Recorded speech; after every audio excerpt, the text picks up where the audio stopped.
Luton Town begin 2024 with the magic of the FA Cup when Bolton Wanderers are the team coming to Kenilworth Road for FA Cup third round action Sunday 2 p.m. Alongside me to preview the first game of the new year is the Lutonian journalist James Cunliffe. James, looking forward to a bit of cup football? One of the best days of the football calendar, this, mate. Absolutely it is. We'll discuss this game and much more on the podcast after this intro.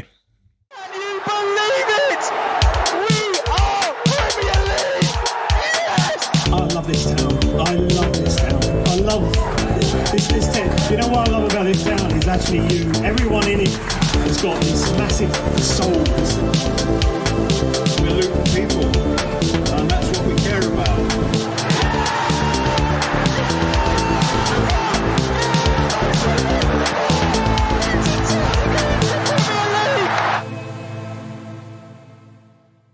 Hello everyone, welcome along to another episode of the Luton Town Supporters Trust podcast. As you'll know by now, I'm your host Kev, and as I said before the intro, I'm joined by James as always. Before we start, James, Happy New Year.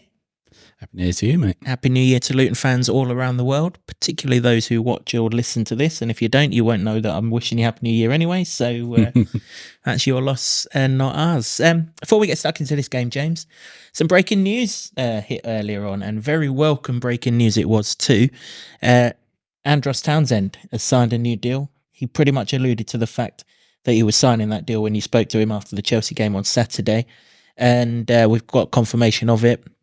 He's here for the foreseeable future. I think most people believe it to be 18-month deal, potentially with the option with a little bit more on top of that. However long it is, though, it's just fantastic news.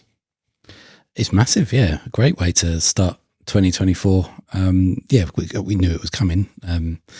Even before I spoke to him after the Chelsea game, I think we all heard murmurings that it was in the works, and certainly in the pre-match press conference that was said as well. But yeah, it's a big statement. It was to get him in the first place, I think. But obviously it came with the caveat of could he still do it, because he'd been out since March 2022 with a knee injury. So he's shown that he can very much do it, and he's been getting better and better. So to be able to attract a player of his calibre, albeit he's at the twilight of his career, but not if you speak to him. He's saying he's in the best shape of his life. So to get him is fantastic. To keep him for the whole season and more is even better. But I think what's most impressive really is just the way he talks about Luton, because you have to pinch yourself sometimes that Ross Barkley and Andros Townsend are playing for Luton, not only playing for Luton, playing out their skins and talking like they absolutely love the place. And what more can you say about what this club is than two players that have been there and done it for that amount of time in top flight football, turning up at Luton with, a great attitude and humbleness and putting in shifts and making people fall in love with them, really.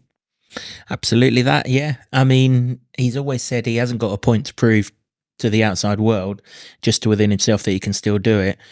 But our next league game, he very much will have a point to prove, because I don't know what Burnley are doing this season, but the best thing they've done was rip up his contract and let him come and sign for Luton Town, because he's absolutely, it's not just, we've said this on plenty of other podcasts, not just what he brings on the pitch, which is getting better and better every time we see him. Off the pitch, he's massive as well, both the first team squad and the academy. Just to have someone of that presence to look up to ask questions, to pick brains, and he's bringing so much to the club. And thanks Burnley, you've done us a right touch there. Absolutely. I mean, he's the embodiment of this notion that we've been living with for a number of years now, that Luton don't just sign the players, they sign the men. And he always stops to chat to anyone, particularly me in the mix zone after games. When you watch a lot of the big teams come along, and not that I'm trying to speak to any of them because I don't care, but the national journalists who stood alongside me, like trying to go, can you give us 2 minutes, Mohamed Salah and all this sort of stuff? And not that I saw Mohamed Salah do this, but I've seen plenty of Chelsea players and Arsenal players just walk past, pretend they're on their phones or just go no. But Andros will stop and chat all the time. I mean, that interview I did with him after the Chelsea game is he had to like stop every now and again because his kid was sort of running out the door. His wife was there and stuff. So I very much sympathised with him being a father of two children. But it was the most interesting interview I've done for some time. The Chelsea players would have stopped, but they were too busy falling on their arse, rolling around the corridor to bother. It was, well, we covered that in the sort of review podcast that we did, of which we should just say thanks very much for all the great comments. We're glad that you enjoyed it. Thanks also to the media team for giving me access to the gantry so that I could come up there and record that with you.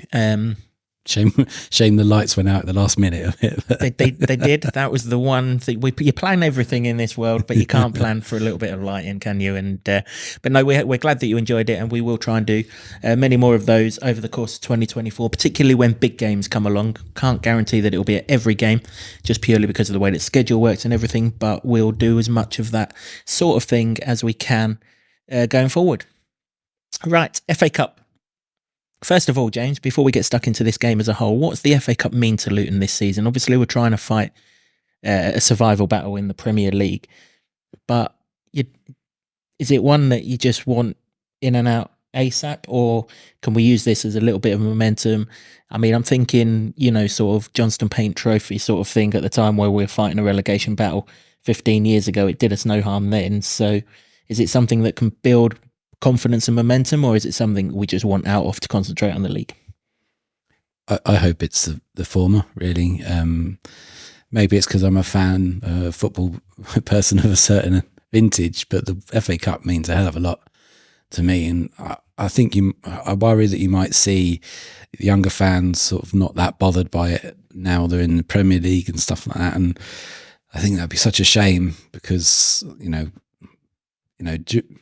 out of the top flight in those 30 odd years that we were at the top flight, one of the best times was that run in the FA Cup, getting to the semi-final, and I managed to get to the semi-final, got tickets at the old Wembley. It was an amazing day until they started playing football. Until Gavin Peacock turned up. Yeah, until that happened. But it was an amazing day, and just the whole feel of the run, beating West Ham and Newcastle on the way, was incredible, really. And we've not seen them win the thing, obviously, but just to have those moments, and the Scotty Oakes hat trick against West Ham, where he left egg on the face of Dan Potts' dad, who looks exactly like Dan Potts.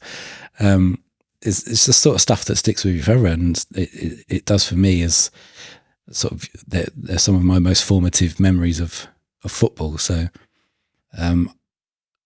I've got no doubt that the team that will be playing will be different, but they've got so much to play for if they want to be in with a shout in the Premier League as well, that they've got to take the ball by the horns. This can't be an Exeter or a Newport showing, really. And that's obviously the worry, because there's nothing really to be gained from it, no disrespect, but everything to lose.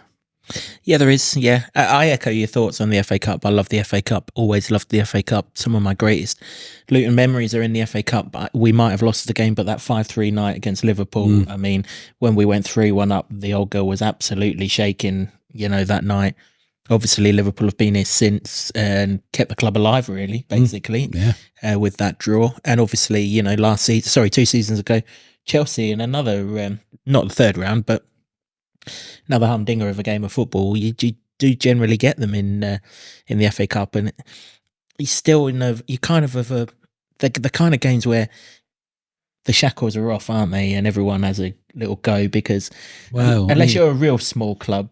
That used to be the case, didn't it? That used to be. You're going to have to deal with different scenarios. That's why I'm talking about maybe younger fans may not be that bothered. I hope I'm wrong. Really hope I'm wrong. But in years gone by, Luton would be the underdog in most circumstances in an FA Cup game. But now they are the team that's expected to win. So the view of the game from a Luton perspective is slightly different, but it doesn't change the fact that it's still one of the best competitions in the world. Indeed. I've no doubt that a run in it wouldn't hamper us in any way, really, in terms of the survival battle. I mean, if you look at it, there's no fixtures scheduled for the fourth round day. think we're all expecting the Liverpool game to be moved, which would free up a bit of space around the 5th round tie. And then if you get to the quarterfinal of the FA Cup, well, you're dreaming then, aren't you? So, yeah, I've no problem with it. And I hope that we're right on it on Sunday and fully serious about what's in front of us, because we'll need to be, because Bolton, to be fair to them, flying high. This is the second time this season we've played second in League One in one of these cup competitions. We don't need to remind ourselves what happened the first time round. That was a long night and an even longer journey back, let me tell you. But at the same time, you know, we've played the sort of Harrogates of this world at home in this competition, and we've brushed them aside. So if we're on it, you'd still fancy us, but you've got to give respect to any team that's second in League One. We know from that one season that we were in it just how hard a league that is. Come in here off the back of 4 wins on the trot, and probably haven't got anything to lose, have they? Absolutely not. I suppose it's a question of whether they would put out the full strength side as well, considering they're going for promotion and on the way back up after a massive slump that we can probably all sympathise with in some way.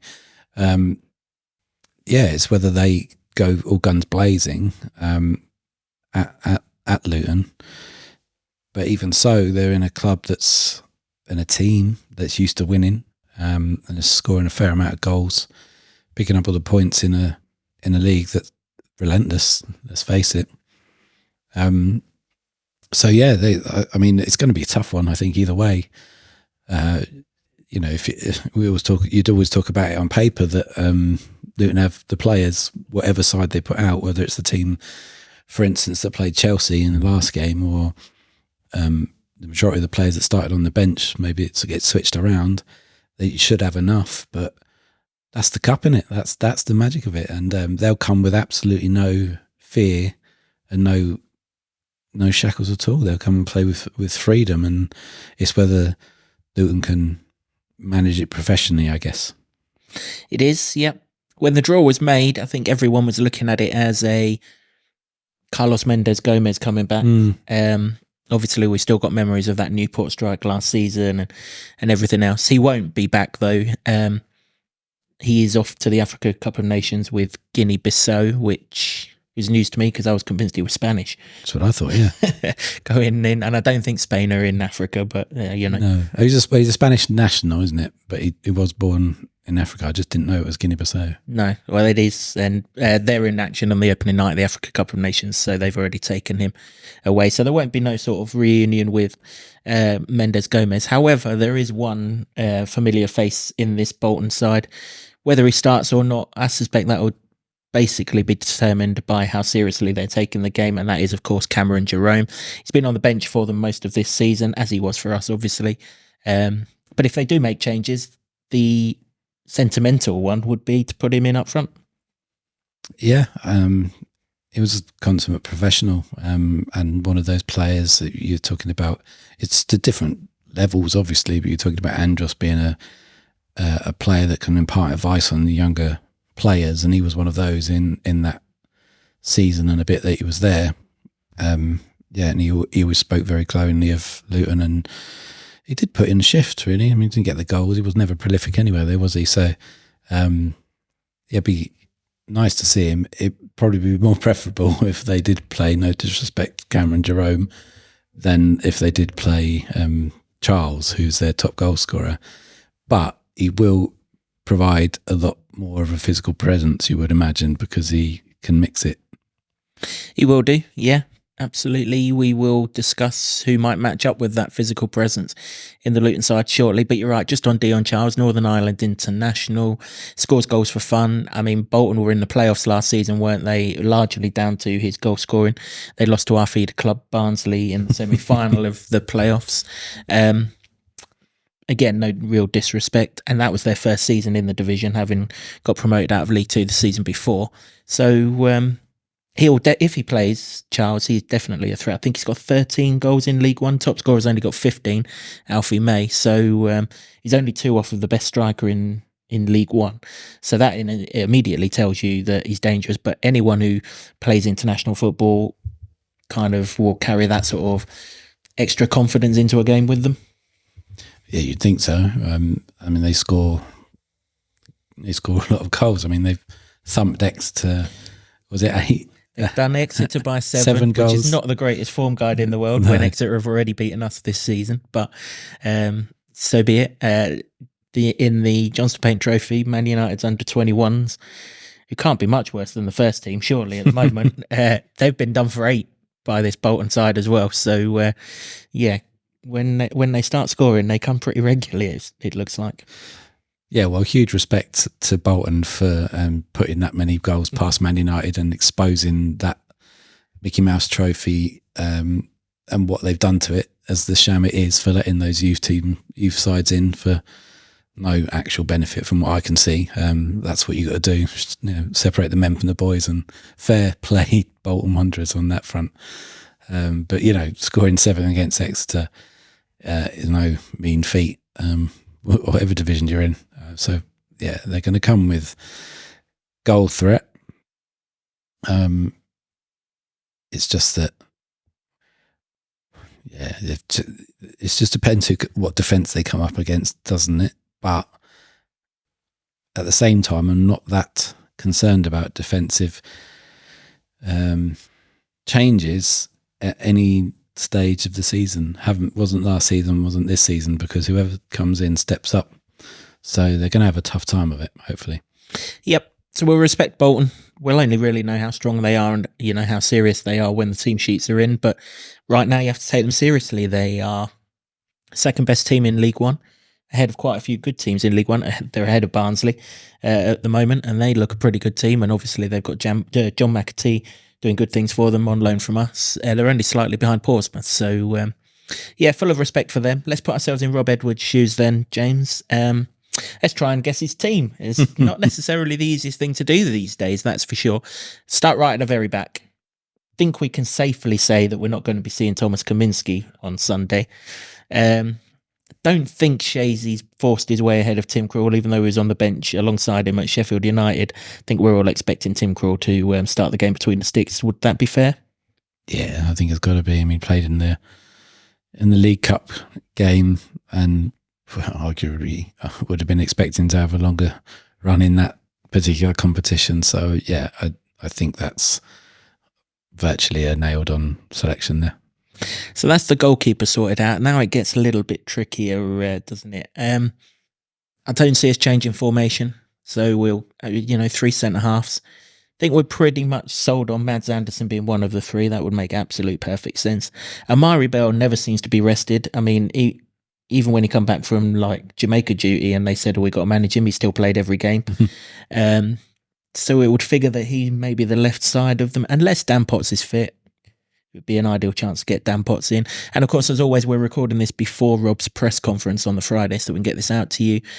But last time he spoke in a press conference, he suggested Reece Burke wasn't a million miles away from potentially appearing in this game. Now, if he's fit, he's your right-hand centre-half, isn't he?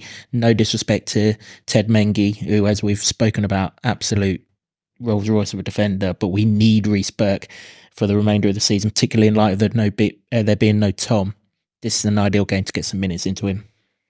Yeah, if you're Ted and Mengi, maybe if you don't get the selection for this, you're looking at this as a positive that you're nailed on for the Premier League as a starting berth. But yeah, definitely it's been too long for Reece Burke. We all know how good he is and how so unlucky he is with injuries to coming back.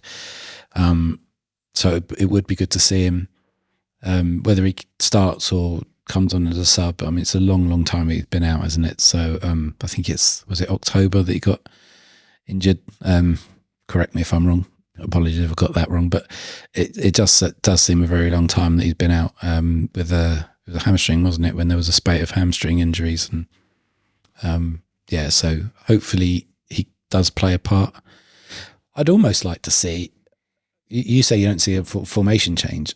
I'd like to see one just to see what they can manage, but at the same time, not want to piss about too much because you've got to respect it and you've got to respect Bolton. I don't want to go too cavalier and try and change so much just because you're the Premier League team and you feel like you could. It's quite a double-edged sword, that really, isn't it? But if they could maybe play a 4 or but it's come to the midfield then, I suppose. But that is the formation you mentioned is the one that we're playing in the Premier League at the moment. But is there another way? Does he use it as this?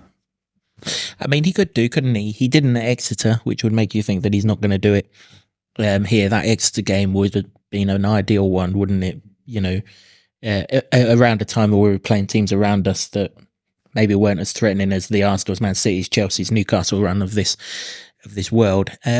Was it away though, wasn't it? So maybe that changes with home. He didn't play it against Gillingham in the first round of that cup either, did he? Played 3 again there, and he keeps on giving you the hints that he's going to rotate to a back 4 at some point, but I guess we're just going along so well at the minute that he doesn't want to change it whilst we're going along so well. When that inevitable tonking comes along, and it will at some point, we're not going to go through 38 games without getting spanked once.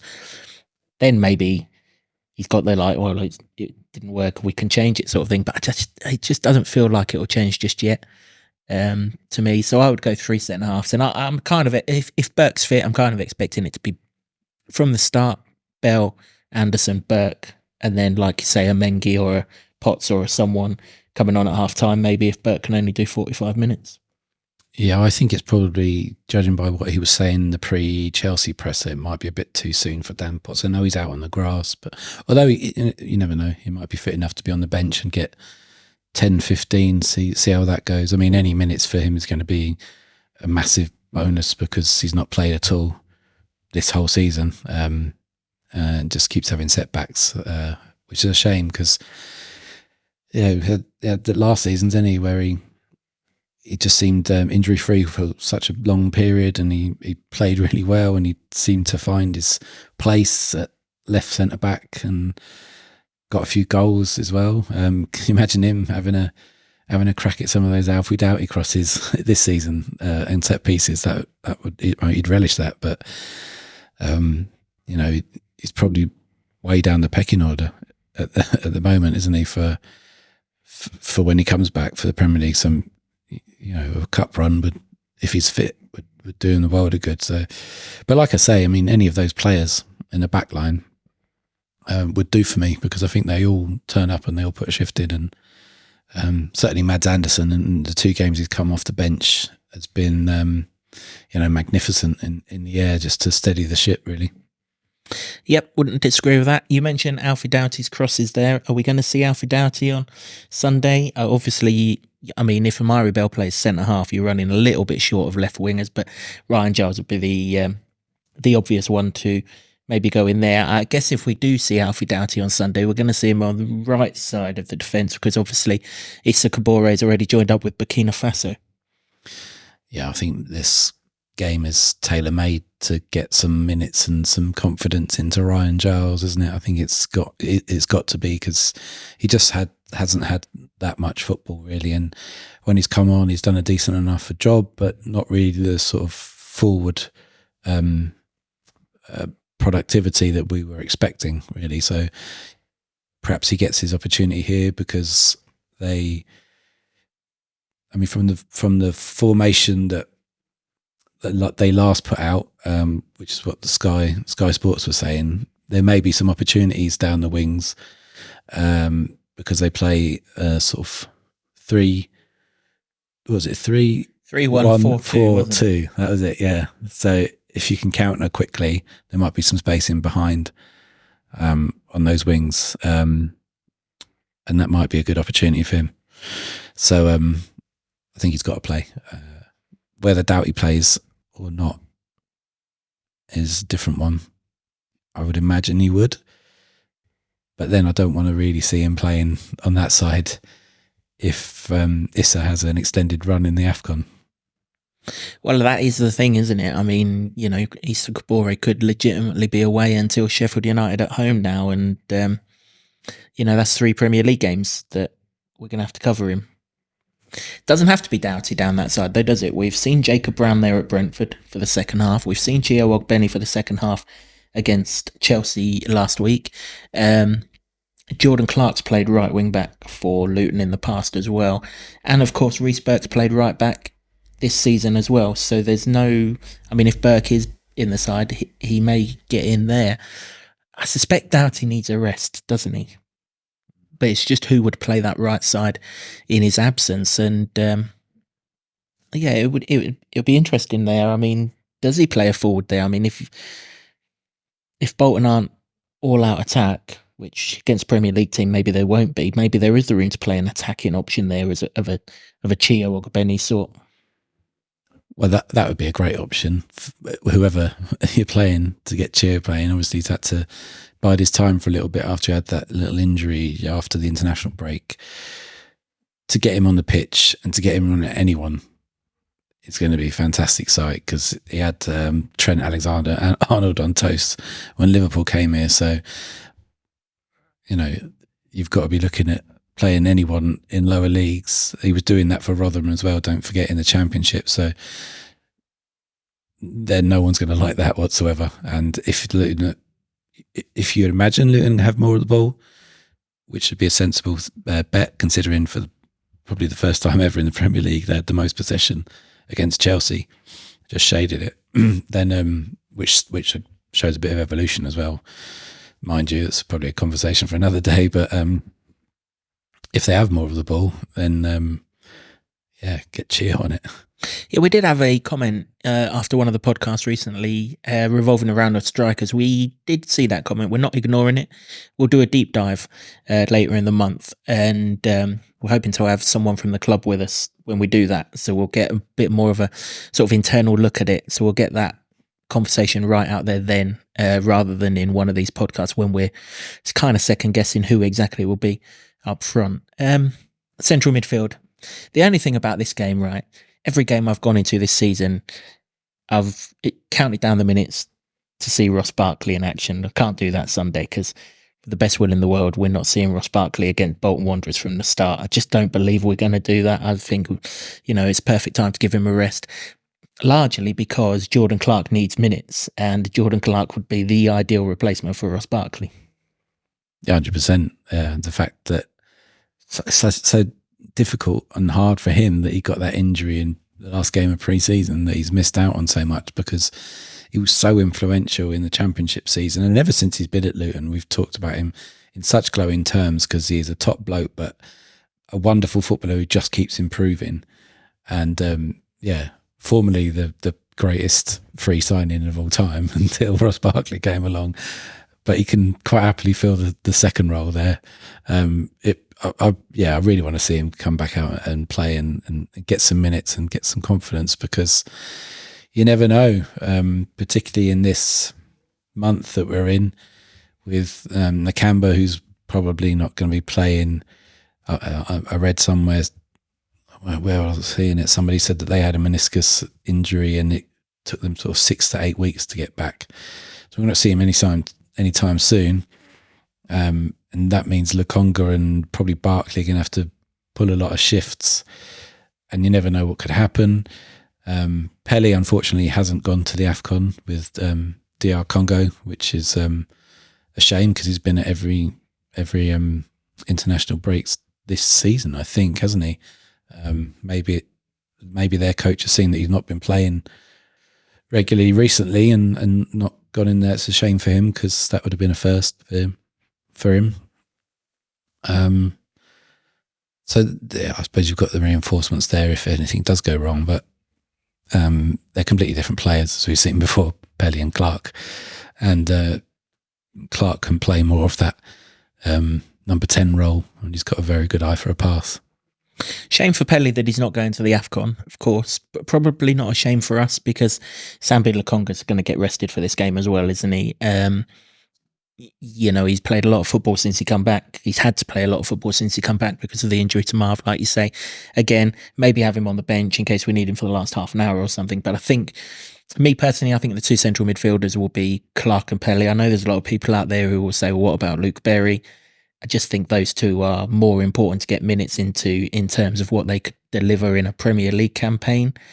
To Luke Berry, it's no disrespect to Luke Berry. He's great. He's been brilliant, super servant, etc. But Clark and Pelly will come off of the bench in a Premier League game before Luke Berry, I think. Yeah, you'd think so. Well, purely, arguably because of the formation that they were used for the strikers. I know there was 2 at the end of the Chelsea game, but usually it's a 1 up top, isn't there, with 2 on the sides that fill in down the flanks when they're out of possession.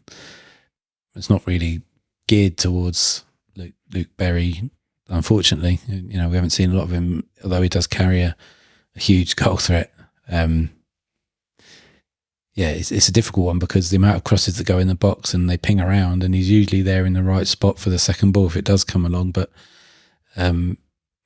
it's hard to argue, isn't it, when you're watching Sambi Lokonga and Ross Barkley, and before we get injured, Marvellous Nakamba playing football in the middle for Luton. It's it's incredible how that we're getting to see that. It really is. It almost boggles your brain. And when you consider that Andros has just signed a new contract as well, and this is the world we're in now, it's just mad from even when we started this podcast back in League Two, and Berry was in that side. So it's amazing what happens, and it's a great set of options they've got there, really. Yeah, it is. As I say, it's no slant on Luke Berry whatsoever, but if we are using this time, or this game rather, to get time into players ahead of a Premier League campaign, you do just have to put it into the players that are going to come off the bench first. And Pelly's come off the bench a lot for Lokonga since Lokonga's been here, and obviously Jordan Clark's come off the bench before Berry in other games as well. It's just the way it is. That's how I see the central midfield. I think James is with me. So we've got 3 attacking players. We're not going to see Andros Townsend. Yeah, it's nice that he signed a new contract, but put yourself to bed and save yourself for that Burnley game. We're not going to see him. But there's still loads of options. The one man we're definitely going to see, and we're definitely going to see him from the start on Sunday, in light of, well, we would have done it anyway, but certainly in light of his second half performance against Chelsea, is Tahith Chong. He's going to be, he's good to watch, isn't he? He could really dominate a side like Bolton. Yeah, he's got to play.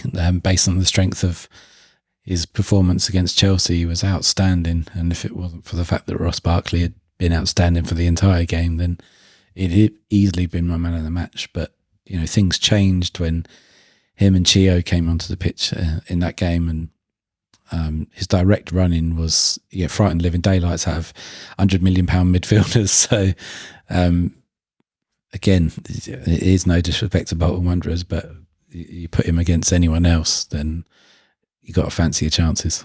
I mean, anyone who can read that Ross Barkley back heel and be there for it, is a decent level player, because most people are like, well, he ain't going to do that, and he was. So we're definitely going to see Tahith Chong.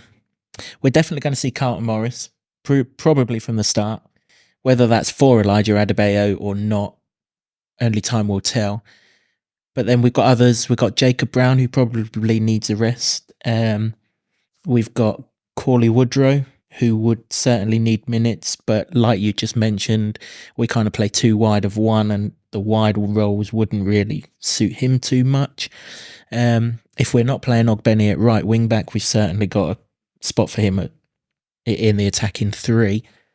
It would be interesting to see. I mean, we'll go with Chong with one of them, Morris with another one, but I wonder who gets the third one.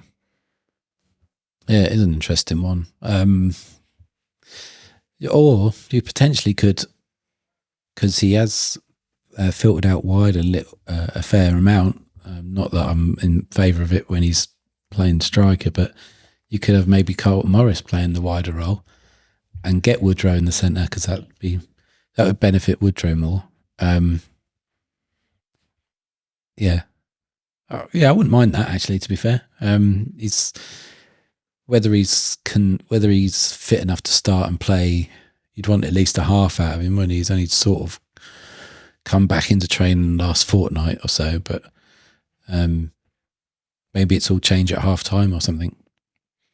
Yeah, it could be. I mean, he could come on at half time, couldn't he, Woodrow, if Morris starts through the middle and then Woodrow comes on. I mean, you just got to look at the goals that he scored in Luton Show. Yeah, there's not been as many as he would have wanted.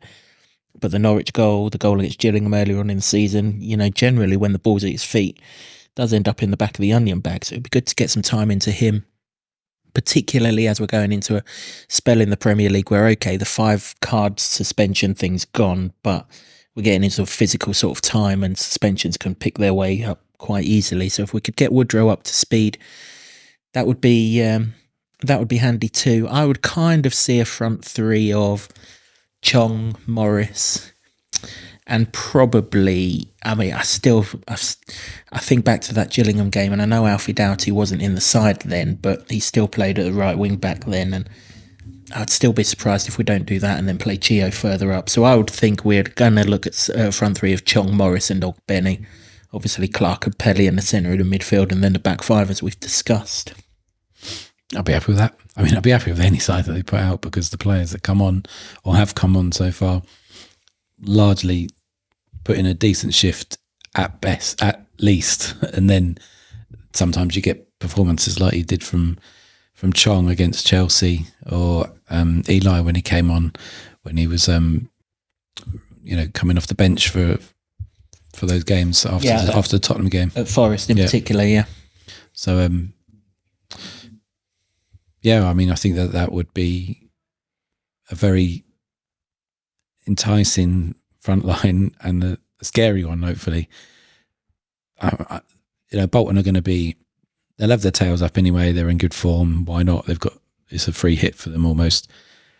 If you can frighten the life out of them in the first 10 to 15 minutes and put them on the back foot to try and negate, potential FA Cup shock, which it will be, then why not do that? And I mean, I'm always in favour sometimes of, when you've got these games that can go like that, maybe put out a stronger side to start with and try and get it done early, and then see out the game with subs. So but I don't think that'd be the way that they go, because he's got such faith in all the players, and quite rightly so, that he'll think whatever side he can put out will have a good tilt at it. And obviously they've got the Exeter game this season as a sort of bad benchmark on what not to do. And also, he can't come out in press conference and say we're going to need the whole squad for the X, Y, and Z, and then not play the whole squad when there's an opportunity to do it. It's kind of counterproductive to do that. The good thing is everyone who comes into this side will have a point to prove, not a point to prove, a reason to play well, because they'll want to be in the Premier League. Okay, there's some that got no chance, no offence with Jordan Clark, but he's got no chance of keeping Ross Barkley out of a Premier League game. But Heath Chong would have a chance of keeping Jacob Brown out, for example, or, Carlton Morris would have a chance of keeping Elijah Adebayo out. Again, for example, Mads Anderson being another one who could keep a centre-back out. So all of these that are coming in, they've got reason to give of their best and showcase themselves, because there will be spots against Burnley up for grabs. Yeah, absolutely. I mean, I wouldn't see it changing too much up top, because Eli's not done anything wrong to come out. But you get this game, for Morris is another chance to say, hey, boss, this is what I'm about, because he turned the game in at Sheffield United and played really well against Chelsea in terms of occupying Silva in a way that he hadn't really had to deal with in the first part of the game. So all he's got to do, go in there and put in a good shift to give Edwards the thought of what's going to happen, whether he changes it for the Burnley game. I'd see the most valuable ones would be for Chong and Anderson for me, because I said Anderson's going to have a massive part, and when you come up against physical sides, then Mads Anderson's going to be your man for that, and he's shown that in the sort of very short but very effective cameos that he's had so far. Yep, agree. If Carlton Morris plays and scores 2 or 3 goals, though, he'd enough give him a headache for the Burnley game. That's what we want. If you can have headache for, I mean, he's got a headache anyway, because all of the attackers have scored, and they none of them are, have this confidence issue of not hitting the net. They've all scored to certain degrees. Obviously, Carlton hasn't scored for a long time, but he's had game-changing moments as well, and he's a team player. I'm no doubt that he's a bit gutted that he hasn't scored more, but he's won Luton points. So and and the same for all the other attackers. They've all scored. They've all got in good chances, and it doesn't worry me so much about that. But if you can score a hatful, what a good headache that is. Indeed. Yep. That's our 11 then. If you want to use it, Rob, feel free. If you don't, if you want to play Barkley, we're all for that. We're never averse to seeing Ross Barkley play a game of association football. That is for sure. Let us know your team. Have we got anything wrong? Is there someone you'd like to see in who's not in? Obviously, you'd like to see Barkley, and we all would do. But, you know, anyone else that we've kind of forgotten about, forgotten man somewhere along the line, let us know in the comments. We'll take them all on board, and we'll see if you're right and we're wrong.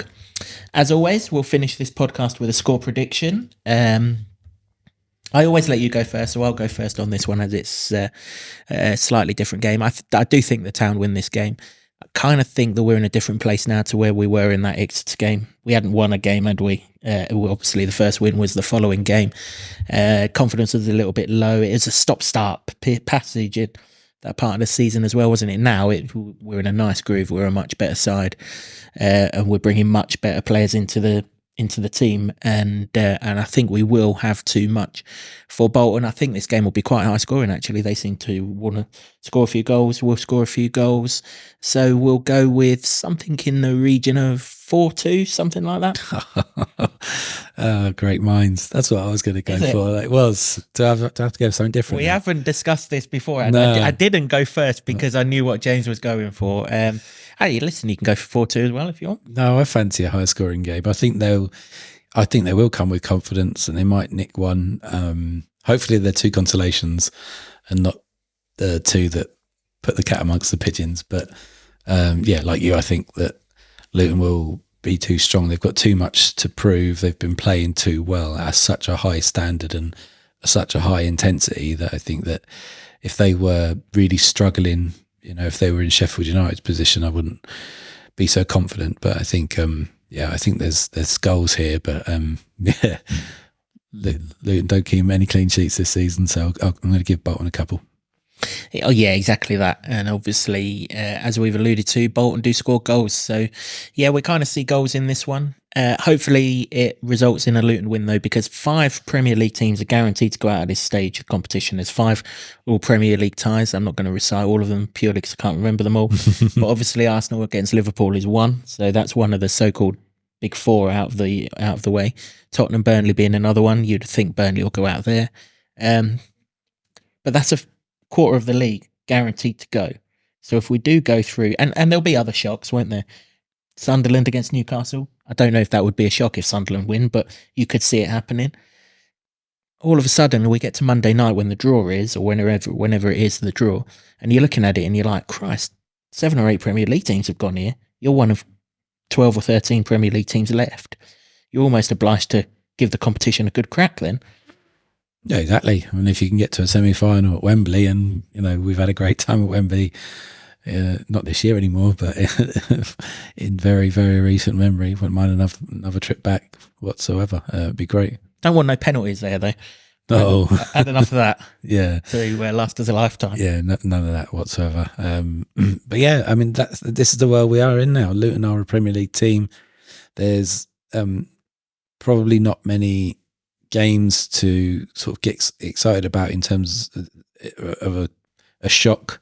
I mean, if you beat some of the top 6, maybe that's a shock. But at the same time, we're peers of theirs now, aren't we? So there's nothing. At the same time, there's nothing to be scared of. Just be very professional and put in the performances that we've seen in the last 2 and a bit months against Bolton, and then that quality should prevail. Yep. And home advantage, very close to a sellout as well, which will very much help as well. Shitty kickoff time, but can't have everything. But yeah, we're expecting a high scoring game, one that Luton come out on top in. Let us know your score predictions, and if anyone gets it right, we'll give you a shout out in what will be a review episode, which will be on set actually on Sunday. Everyone's going to want to bugger off, and so we're not going to do an immediate reaction one. We'll do a proper full reaction, which will be out early next week. Did anyone get the score right for the Chelsea game? They didn't, which is probably a good thing, because if you're Dan did. He just didn't get the right team getting it. You see, that's the problem, isn't it? If you're picking Chelsea to win, we're not taking any notice anyway. So no, nobody did get it right. Before we disappear, you may have noticed an addition to our set for this episode: the wonderful Scandinavian Hatter's scarf that is being modelled by James as we speak, and. There's a story to this, isn't there? Yeah, well, the interviews that you heard in the last podcast, the Chelsea podcast that I did in the Mix Zone, I was speaking to Ross Barkley at the time, interviewing him, and then someone come and draped this scarf around my neck, and I was mid-question, I think. I didn't quite know what it was, and when I looked down to see a scarf, I was mightily glad it was a scarf. But then by the time I'd finished interviewing Ross, there was no one else there, and I did try and see if somebody wanted this back, but I guess that this was a gift. So thanks for it. If you do want it back, let us know. But otherwise, it would be a nice addition to our set, Scandinavian Hatters. Indeed, yeah. Great supporters of the town, as always, and it was good to have them over for the Chelsea game. Scandinavia have been popular with you, haven't they? Because you've got another gift from the world of Scandinavia. I did. People might have remembered, if you haven't remembered, go and have a look back. We did a podcast in the summer with Lars Elstrup, the Luton enigmatic striker, formerly the most expensive Luton player until this summer. We did a great podcast with him. He came over to Luton for the first time since he'd left back in the 90s. It's one of the best podcasts I think we've done. It was obviously a football podcast, but some mental health stuff in there as well, which I think is very important to talk about. Wonderful guy, enjoyed his company. Immediately after that, I got contacted by a Danish author who said he'd written a biography of Lars Elstrup, but it had only ever been published in Danish in their native homeland, and asked if I knew any publishers. And well, I'm a journalist, so I didn't really know any book publishers, but I asked a few hatters and they came up with some goods and a couple of options, and I gave them to him, and the book has now been published in English, and it got released on New Year's Day, and I've just got this in the post today, so I've not actually read it, but thanks Carlston, who's the author of the book. Seems there's not much football this month, I'm going to have a good old read of that. Get it if you really like that podcast. And I did a subsequent article on the Lutonian.com as well about meeting Lars Elstrup. So if you liked any of that, there you go.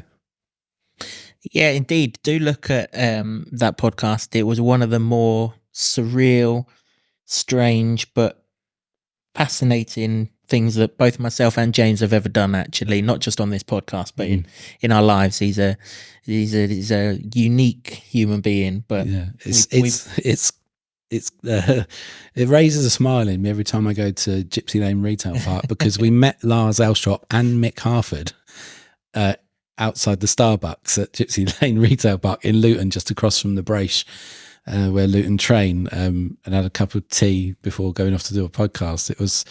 It was very surreal, wasn't it, that day?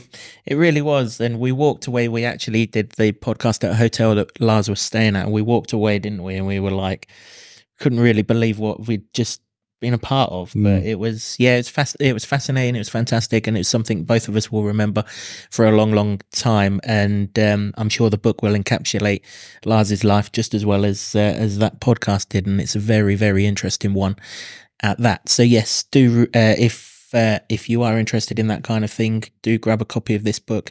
And of course, if you want to know what you're going to be reading about, that podcast will give you a good indication.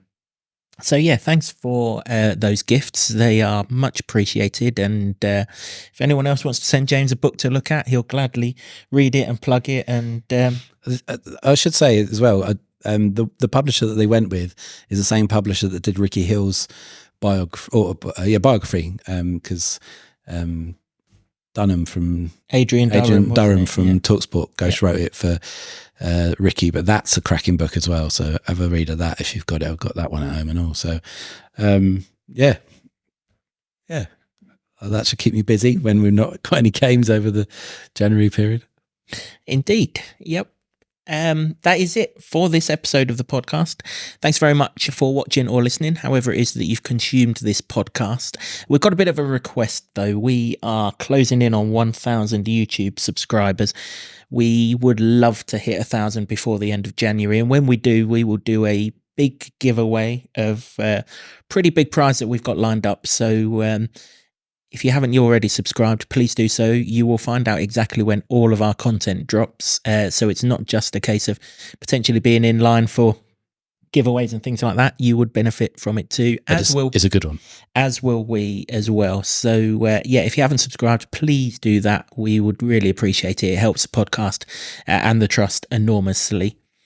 Thanks, as always, to the Hightown Club for staging the set once again, to Sean Grant and the Wolfgang for the intro, which is still fantastic, even though we're 6 months into the season. I should say, if you like the intro, they've Sean Grant and the Wolfgang have just released an album. They released it on New Year's Day called Carbellion Part 1, Part 2. So if you like the intro music that we've got, go and check that out. It's on a Luton record label, which I might co-run, called Vandalism Begins at Home. So check it out. That is all of the plugs for this podcast. I absolutely promise you that. But I will plug one more person, and that is, of course, Ed Smith Creative for all of the designs that you see on the podcast. James, thanks very much for your company for this episode. Hopefully Sunday lives up to how we've built it, and we can talk about a Luton win in the review show. Until then, come on, you Atters.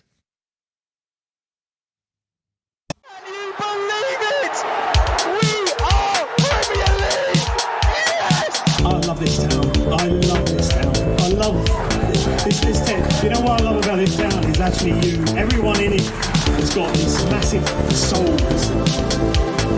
We're Luton people.